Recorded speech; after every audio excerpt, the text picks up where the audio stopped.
আসসালামু আলাইকুম। মনি স্যারের অনলাইন কোচিং এর সবাইকে স্বাগত। আজ আমরা ফিনান্সিয়াল ম্যানেজমেন্টের চ্যাপ্টার 4 থেকে একটা অঙ্ক করব। ফিনান্সিয়াল ম্যানেজমেন্ট, অ্যাকাউন্টিং এবং ফিনান্স ডিপার্টমেন্টের 3rd ইয়ার এবং ম্যানেজমেন্ট ডিপার্টমেন্টের 4th ইয়ারের একটা সাবজেক্ট। বিশেষ করে ম্যানেজমেন্ট 4th ইয়ারে এই সাবজেক্টে ফেলের সংখ্যা অনেক বেশি।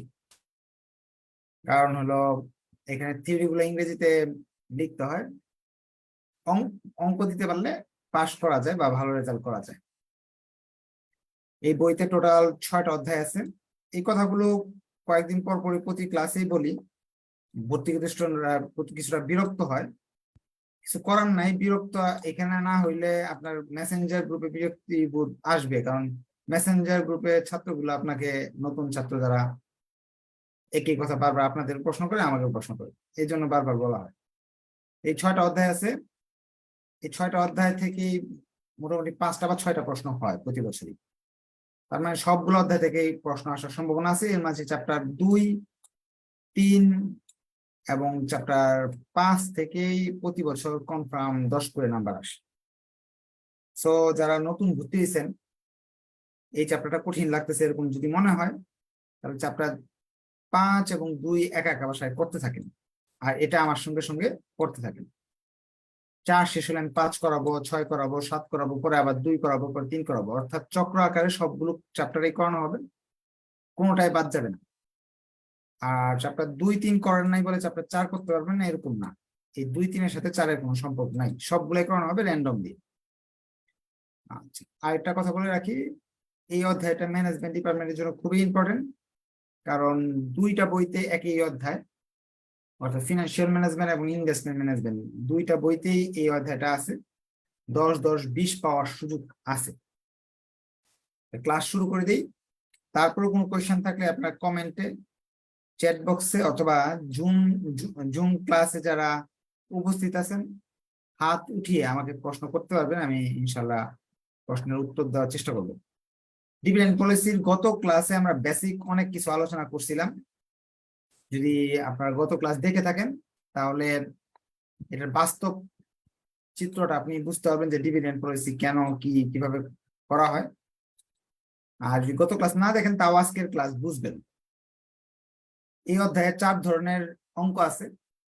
এই 4 ধরনের টোটাল 8টা অঙ্ক আছে। এই 8টা অঙ্ক করলে আপনি 4 ধরনের অঙ্কের বেসিক শিখে ফেলতে পারবেন। পরীক্ষায় যেটাই আসুক না কেন, 4 ধরনের অঙ্ক যেহেতু আপনার শেখা আছে, ইনশাল্লাহ আপনি পারবেন। আর এই 8টা অঙ্ক করার পরও বাসায় বসে আপনি 80টা, এই চ্যাপ্টারে যতগুলো আছে 80টা অঙ্ক থাকে যে 80টাই করতে পারবেন। কোনটা করতে না পারলে সলভ ক্লাস হবে, সলভ ক্লাস আপনি প্রশ্ন রাখতে পারবেন। প্রবলেম 2, প্রশ্ন বলতেছে from the following data of XYZ Limited you are required to calculate the, নিচের তথ্য থেকে আপনাকে 2টা জিনিস বের করতে বলছে। 1 number market price per share, market value of fund, এই 2টা জিনিস বের করতে বলছে। আচ্ছা, আমরা 1 নাম্বারটা করি। মার্কেট প্রাইস, একটা শেয়ারের দাম কত, এটাই পরীক্ষা বেশি আসে, এই জিনিসটাই বেশি আসে। Using Walter and Gordon model, 2 জন গবেষকের মতে, ওয়াল্টারের মতে এবং গর্ডনের মতে, দুজনের মধ্যেই করতে হবে এই অপশনগুলো। ফার্স্টে আমরা ওয়াল্টারকে নিয়ে কাজ করছি। প্রশ্নে কি কি তথ্য দেওয়া আছে? আর্নিং পার শেয়ার, অর্থাৎ একটা কোম্পানির মালিকরা 10 টাকা করে লাভ করছে, প্রতিষ্ঠানে যে লাভটা হয়েছে সেটাকে মালিকের সংখ্যা দিয়ে ভাগ করলে এক একজনের ভাগে 10 টাকা পড়ছে, এটাকে প্রশ্ন বলা হয় সংক্ষেপে।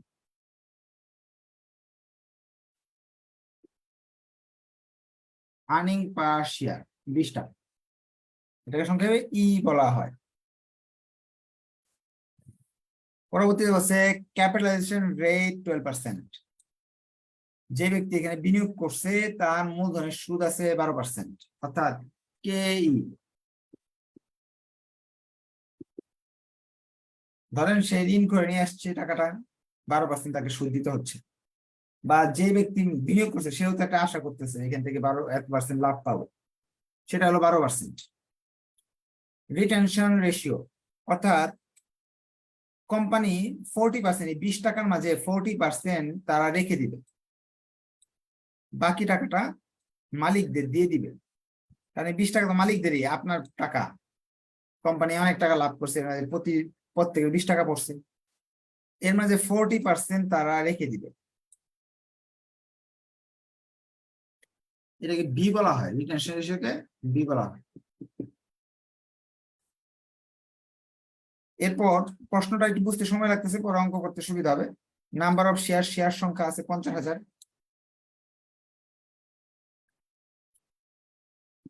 এটা আমার অঙ্কে খুব কাজের না, এটা আমার লাগে না সব।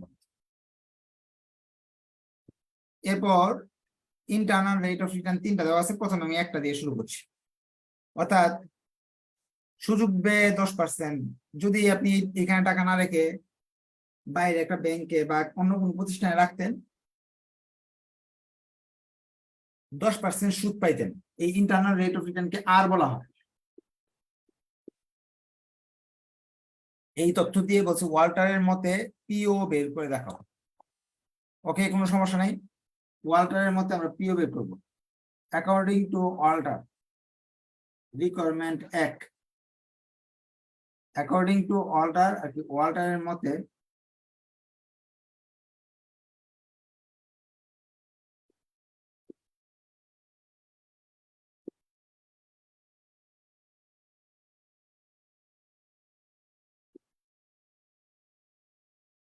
উনি একটা সূত্র বলছে, পিও বের করতে হলে এই সূত্র মানতে হবে। সূত্রটা এরকম,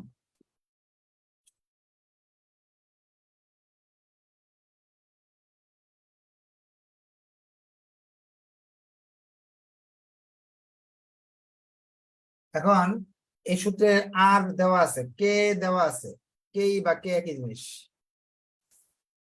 ই দেওয়া আছে, ডিটা নাই, ডি নাই, ডি বের করে নিই। তাহলে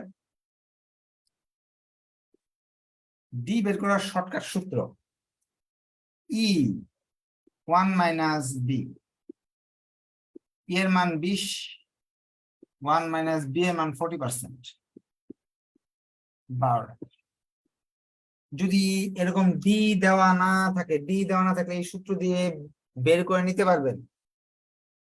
আজ বলেন যে না স্যার আমি সূত্র মুখস্থ করতে চাই না, আপনি একটু বুঝান কেন এই 12 টাকা হইলো, কিভাবে হইলো। 20 টাকা আছে আপনার, আপনার ভাগের টাকা 20 আছে, দোকান থেকে লাভ করছেন, এখন আনতে গেছেন, তারা বলতেছে আমি 40% রেখে দিব, ব্যবসা তো আর তুমি সবটা নিয়ে খাই ফেললে হবে না, আমাদের ব্যবসা তো ভবিষ্যৎ আছে, আমি 8 টাকা রেখে দেবো। দিবা কত আমার ভাই, তুমি বাকিটা নিবা, 12 টাকা নিয়ে যাবা। এই যে 12 টাকা, এটা হলো ডিভিডেন্ড, আর যেটা সে রেখে দিল এটা রিটেনশন রেশিও বা রিটেনশন, রিটেন আর্নিং। 8 টাকা রিটার্ন আর্নিং, আর এটা হলো ডিভিডেন্ড। এই যে 12 টাকা আমি বের করছি, এই সূত্রের মাধ্যমে বের করতে পারেন, বা এরকম 40% করে 20 থেকে 8 বাদ দিলে এইভাবে হবে।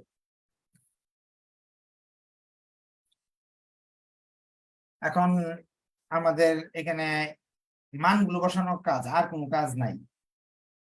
ডি এর মান হলো 12, আর এর মান হলো 10, এ এর মান হলো 12, ই এর মান হলো 20, ডি এর মান হলো 12। ক্যালকুলেশন মনে হয় না দেখাতে হবে, এইসব ক্যালকুলেশন যেহেতু আপনি ফাইনাল ইয়ার বা থার্ড ইয়ারে পড়েন, এগুলো আপনারা পারবেন।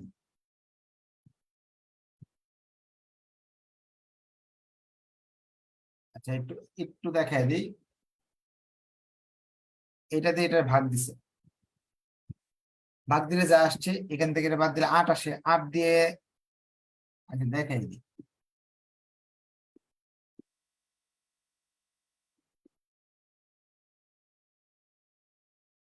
এটাতে এটা গুণ, এটাতে ভাগ,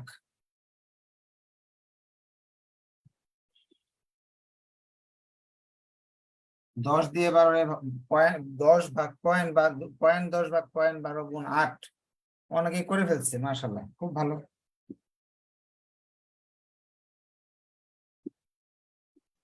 দুটো যোগ করলাম, 18.66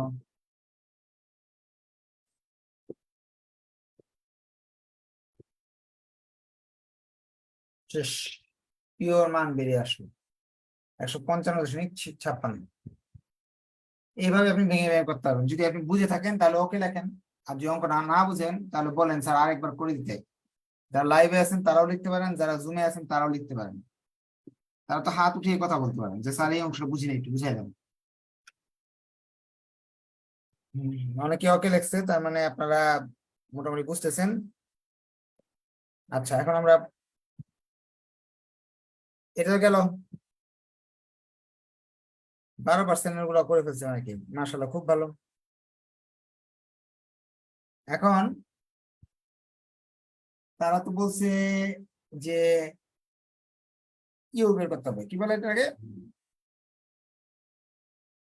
ভিও বের করতে হবে। এটা 1 নম্বর রিকোয়ারমেন্ট। 2 নম্বর রিকোয়ারমেন্টে বলছে ভি বের করবা। ভির সূত্র হলো ভ্যালু অফ দ্য ফার্ম, এই ফার্মের মূল্য কত। এটা সূত্র অনেক সহজ, শেয়ার সংখ্যা এবং পিওর গুণফল। শেয়ার সংখ্যা হলো এটা, শেয়ারের দাম কত, ওই যে এটা, আর শেয়ার সংখ্যা হলো 50,000।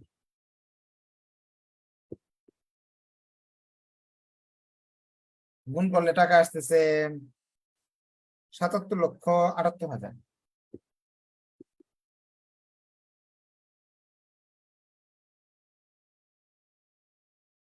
বাস্তব একটু বুঝিয়ে দিই। ধরেন আপনি আপনার কোম্পানির এক একটা শেয়ার 155.56 দিয়ে বিক্রি করেন। এখন যদি 50,000 শেয়ার বিক্রি করেন তাহলে আপনি কয় টাকা পাবেন? 77,78,000 টাকা। এখন এটা 10% ধরে এভাবে করছি। যদি প্রশ্নে বলে দিছে এরপরে শুধু 10% না, আপনাকে 12% দিয়েও করতে হবে। প্রশ্ন বলছে আপনাকে 12% দিয়েও করতে হবে, 15% দিয়েও করতে হবে। তাই করতে পারবো না, ইনশাল্লাহ সবাই করতে পারবে। তারপর আমি শর্টকাট একটু দেখা দিই। এই যে এখানে 12% এবং 10% দিয়েও করতে বলছি। অর্থাৎ আর এর মান 12% দিয়ে কি হবে, আর এর মান 15% দিয়ে কি হবে, 10% দিয়ে আমি করলাম, এগুলা দিয়ে কি হবে সেটা জানতে চাইছি। তাহলে আমরা এই 12% এবং 15% দিয়ে করতেছি, হ্যাঁ। তাহলে আর এর মান এখানে লিখে দিবেন, হয় আর এর মান এই জায়গায় লিখে দিবেন, হয় আর সমান সমান 12%। এই জায়গায় শুধু 12 হবে, আর কোনো চেঞ্জ নাই। ক্যালকুলেশন করলাম, 12 দিয়ে অঙ্ক করলে আসে হলো 166.67। অনেকে করে ফেলছে অনেক আগে 166.67। সেক্ষেত্রে এই জায়গায় 166.67 দেখতে হবে। ভ্যালু এসে দাঁড়াবে 166.67 দিয়ে এটা গুণ করলে আসে 83,33,500।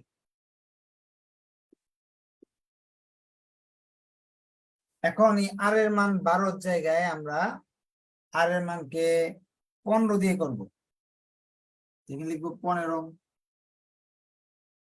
অঙ্কের সাইজ অনেক বড়, কিন্তু অঙ্কটা কিন্তু একেবারে সহজ। বারবার এই ছোটখাটো জিনিস দিয়ে কাজ করতে হচ্ছে। তাহলে টাকা আসবে 183,33। এখানে যে 183.33 করি, যারা করতেছেন সবাইকে আমি ধন্যবাদ জানালাম। 91,66,500। 91,66,500। কলটা শেষ। কোয়েশ্চেন আছে কিনা কারো দেখি, চ্যাট বক্সে কারো কোনো কোয়েশ্চেন নাই। মাশাআল্লাহ সবাই বুঝতে পারছেন।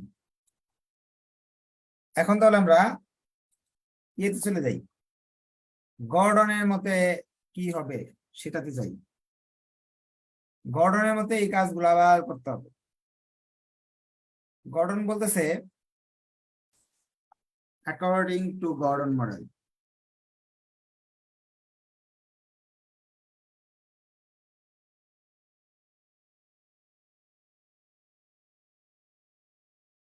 গর্ডনের নীতিমালা অনুযায়ী কি হবে? গঠনের জন্য আলাদা সূত্র।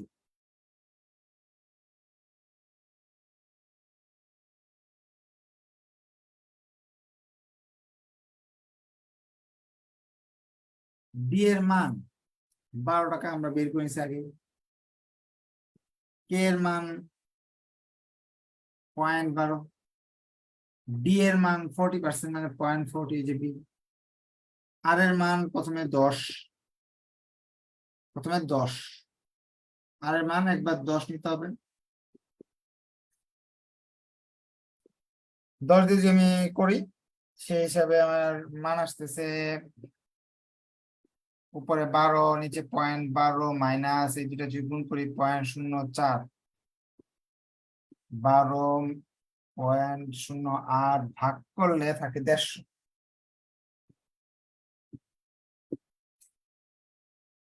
এখন যদি বি এর মান বের করি এই ক্ষেত্রে, তাহলে এখানে লিখতে হবে 150, 150 দিয়ে এটা গুণ করলে যা আসে এটা বি 75 লাখ। এরপর আমরা আর এর মানে এবার 12 দিয়ে করতে হবে, 12 দিয়ে করলে এই জায়গায় শুধু 12 হবে, সেই হিসাবে এগুলোর মান পরিবর্তন হয়ে যাবে, মান আসবে 166.67।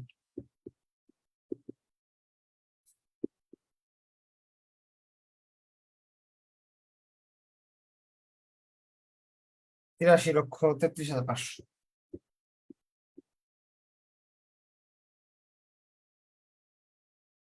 এবার আমাদের পরের অংশটা করতে হবে।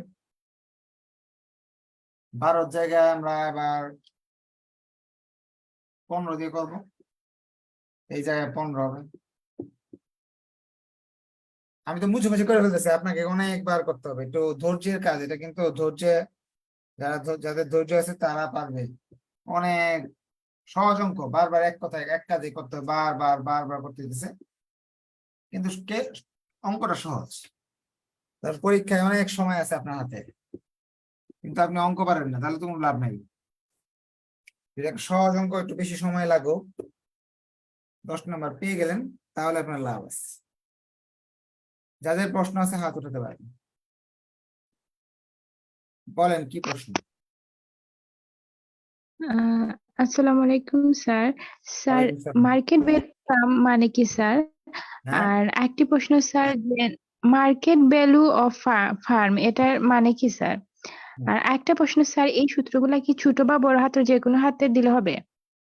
দেন একভাবে দিলিস, ছোট বা বড় হাত যেভাবে দিবেন একভাবে ইউজ করবেন, ছোট হলে ছোট, বড় হলে বড়। মার্কেট ভ্যালু অর্থ হলো এই কোম্পানিটা যদি বিক্রি করে দেন বা এই দোকানটা যদি বিক্রি করে দেন কত টাকা পাবেন। একটা শেয়ারের দাম 200 টাকা আছে, তো 50,000 শেয়ার যেহেতু, তাহলে 1 কোটি টাকা পাবেন এই দোকানের দাম। বি এর মানে এটাই, বি এর মান হলো ভ্যালু, একটা কোম্পানির কত টাকা দাম আছে। বলেন আর স্যার কোনো আমরা তো এখানে দুইটা মডেল করছি, একটা হচ্ছে স্যার ওয়ালটন আর একটা হচ্ছে স্যার গডের মডেল। তো ওই দুইটা মডেলের মধ্যে কি স্যার আমাদের 2 নম্বর রিকোয়ারমেন্ট যে মার্কেট ভ্যালু দুইটার জন্য আবার বারবার ক্যালকুলেশন করা লাগবে, না একবার ক্যালকুলেশন করলেই চলবে? আচ্ছা, এটা আমি সাজিয়ে দিতেছি। হ্যাঁ, প্রথম কাজ হলো আপনি পিওটাই বের করবেন 6 বার, 6 বার পিও বের করবেন প্রথমে সিরিয়ালি। গর্ডনের 3 বার, ওয়াল্টারের 3 বার, গর্ডনের 3 বার, 6 বার হয়ে গেল। 1 নাম্বার রিকোয়ারমেন্ট শেষ। 2 নাম্বার রিকোয়ারমেন্টে 6 বার ভি এর মান বের করবেন আলাদা আলাদা হবে, কিন্তু আমি একসাথে কেন করছি জানেন? আমি যে 200 টাকা তো ভুলে যাবো, আমি তো বুঝি 6 বার তো পিওর মান বের করে দিই, হোয়াইট বোর্ডে জায়গা হবে না। হ্যাঁ, 200 টাকা একটা আসছে, একটা আসছে 150, বিভিন্ন আসছে, যার ফলে কি আমার এখানে আলাদা করতে হয়েছে, একসাথে করে ফেলতে হয়েছে। আপনি আলাদা আলাদা করবেন। 1 নাম্বার রিকোয়ারমেন্ট আগে করবেন 6 বার পিও, পরে 2 নাম্বার রিকোয়ারমেন্টে 6 বার ভি এর মান বের করবেন। এটা সমাধান দেওয়া আছে, বই থেকে দেখে নিবেন। ফিনান্স ডিপার্টমেন্ট 2018 সালের 14 নম্বর অঙ্ক। হ্যাঁ, সব বইতে আছে অঙ্কের সমাধান।